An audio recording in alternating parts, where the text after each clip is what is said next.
অনেক প্যারেন্টস এবং স্টুডেন্টস অনেকভাবেই চিন্তা করে যে একটা স্টুডেন্ট যখন বাংলাদেশ থেকে অস্ট্রেলিয়াতে যাবে তার যে বিলিফ ওখানে গিয়ে সেটা হয়তো ডাইভার্ট হয়ে যেতে পারে। এটা আমার ইন্টেনশন যে আমি কিভাবে আমার বিলিফটাকে মেনটেন করব। আমার বিলিফ এবং ওদের বিলিফ এক নাও হতে পারে, but they respect any religious. আমি যদি রাইট কমিউনিটিতে এঙ্গেজ হই তাহলে আমাদের এই প্র্যাকটিসেসগুলো অবশ্যই কন্টিনিউ করা যায়। আমাদের কমিউনিটিতে অনেক প্যারেন্টস এবং স্টুডেন্টস অনেকভাবেই চিন্তা করে যে একটা স্টুডেন্ট যখন বাংলাদেশ থেকে অস্ট্রেলিয়াতে যাবে তার যে বিলিফ রিলিজিয়াসের উপর হতে পারে, মুসলিম হতে পারে, খ্রিস্টান হতে পারে, হিন্দু, ওখানে গিয়ে সেটা হয়তো ডাইভার্ট হয়ে যেতে পারে স্টুডেন্টদের মাঝে। আমি মনে করি বিষয়টা তেমন না। আমি দেখেছি অস্ট্রেলিয়াতে প্রতিটা সিটিতে, প্রত্যেকটা স্টেটেই মসজিদ আছে, মন্দির আছে, চার্চ তো আছেই। তাহলে আমরা কিভাবে সেটা থেকে সরে যাব বা দূরে চলে যাব?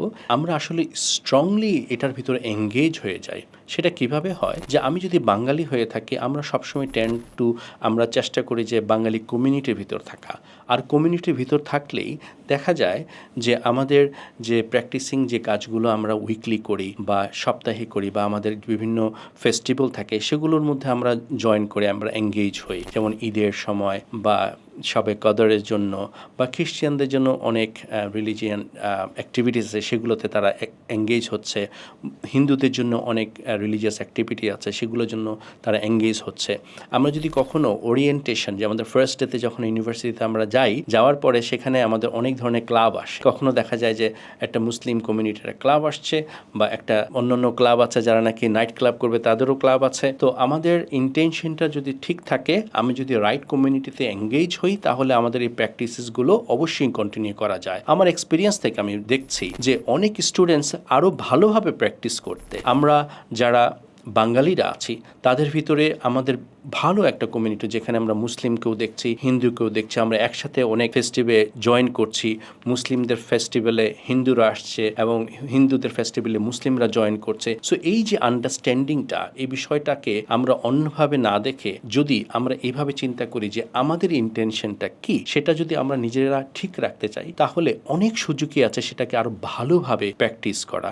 কারণ ইন্টারন্যাশনালি যদি আমরা ভালো ভালো কান্ট্রি, যে ওয়েস্টার্ন ওয়ার্ল্ডে যদি আমরা দেখি, আমাদের চেয়েও তারা ওই জিনিসটাকে খুবই প্রায়োরিটি দেয় এবং সেটাকে স্ট্রংলি সাপোর্ট করে। কারণ আমার বিলিফ এবং ওদের বিলিফ এক নাও হতে পারে, but they respect any religious.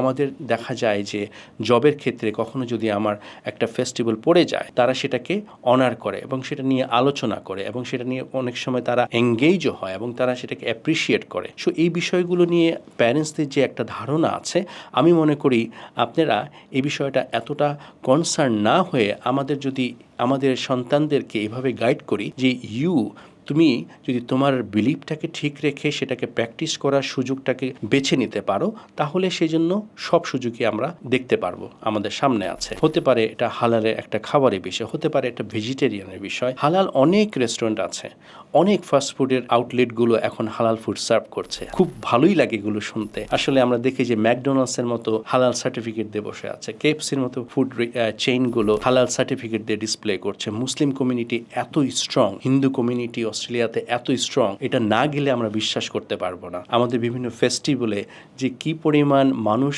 Engage হয় সেগুলো সত্যি খুব আনন্দ দেয় এবং ভালো লাগার বিষয়। সো আমি এটা বলতে চাই সব প্যারেন্টসদের এবং স্টুডেন্টদেরকে, তুমি তোমার বিলিফকে থেকে দূরে সরে না যাওয়ার একটাই উপায়, সেটা হচ্ছে তোমার ইন্টেনশনটাকে ঠিক রেখে তোমার কমিউনিটির মানুষকে যদি খুঁজে বের করতে পারো, এবং তুমি যদি মসজিদ খুঁজে বের করতে চাও অবশ্যই খুঁজে পাবে।